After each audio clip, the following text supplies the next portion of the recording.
Salam sejahtera Bapak Ibu, Saudara-saudara yang dikasihi oleh Tuhan Yesus Kristus. Marilah bersama-sama kita merenungkan sabda Tuhan. Hari ini kita akan mendasarkan perenungan kita dari 1 Timotius 4 ayatnya yang ke-16. Firman Tuhan demikian. Awasilah dirimu sendiri dan awasilah ajaranmu. Bertekunlah dalam semuanya itu, karena dengan berbuat demikian engkau akan menyelamatkan dirimu dan semua orang yang mendengar engkau. Saudara yang dikasihi Tuhan, setiap orang memiliki kesibukan masing-masing. Begitu sibuknya, seringkali kita tenggelam dalam rutinitas, sehingga kita melakukan segala sesuatu seolah mengalir begitu saja, seperti mesin yang sudah diprogram untuk tugas tertentu. Akibatnya sering kita mengalami kehampaan. Kita banyak mengerjakan sesuatu, kita sibuk mengerjakan sesuatu, namun kita tidak pernah merasa puas dengan apa yang kita kerjakan dan kita terus merasa kurang. Hal ini dapat menimbulkan kelelahan pada setiap orang. Dampaknya bukan hanya dalam pekerjaan atau setiap karya yang kita lakukan, namun berdampak juga pada kualitas pekerjaan atau pelayanan yang kita lakukan itu. Paulus sebagai bapa rohani, pelayan Tuhan sekaligus mentor bagi Timotius, mewanti-wanti Timotius untuk mewaspadai kondisi ini. Sebagai seorang pemimpin rohani yang memimpin jemaat di Efesus, Timotius diingatkan untuk tidak hanya mengawasi orang lain yang ia gembalakan, atau mengawasi ajaran-ajaran yang diajarkan oleh guru-guru yang lain. Apakah ajaran mereka sesat yang memang sedang marak saat itu? Namun Timotius juga diminta untuk mengawasi dirinya sendiri dan pengajaran yang ia sampaikan.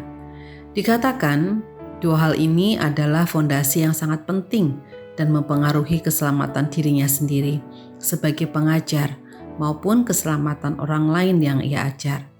Sebagai pemimpin rohani, Timotius haruslah menjaga kondisinya agar sehat, baik secara badani maupun secara mental dan spiritualnya. Paulus menasihati Timotius agar ia dapat menjaga kondisi tubuhnya yang lemah karena memiliki masalah dengan perutnya. Timotius juga diminta untuk secara rutin menepi dari kesibukan dan melakukan ibadah secara pribadi untuk menjaga kesehatan rohaninya.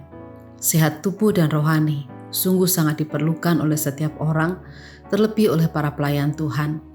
Saudaraku, kita semua adalah para pelayan Tuhan dengan fokus tugas masing-masing dan dengan ladang pelayanan kita masing-masing. Mari kita mengawasi diri sendiri. Masihkah kita bergairah melakukan tugas pelayanan kita dan memaknainya dengan penuh syukur? Atau apakah kita sudah mulai kehilangan makna atas setiap pekerjaan yang kita lakukan? Atau kita mulai lelah menjalani itu semua? Kita mengerjakannya untuk memuaskan diri atau mencari validasi dari orang lain.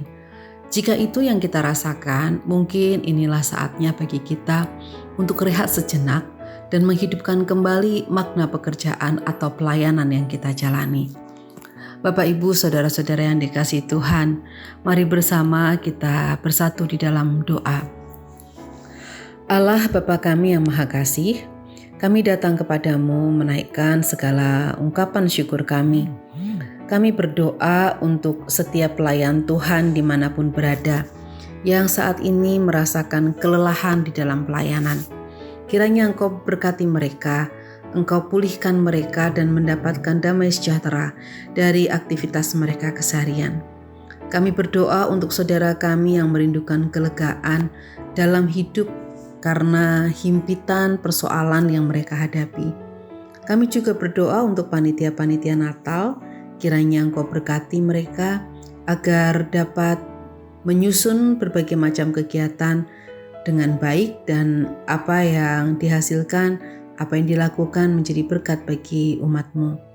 Ya Bapa Allah Tritunggal, kami berdoa. Amin.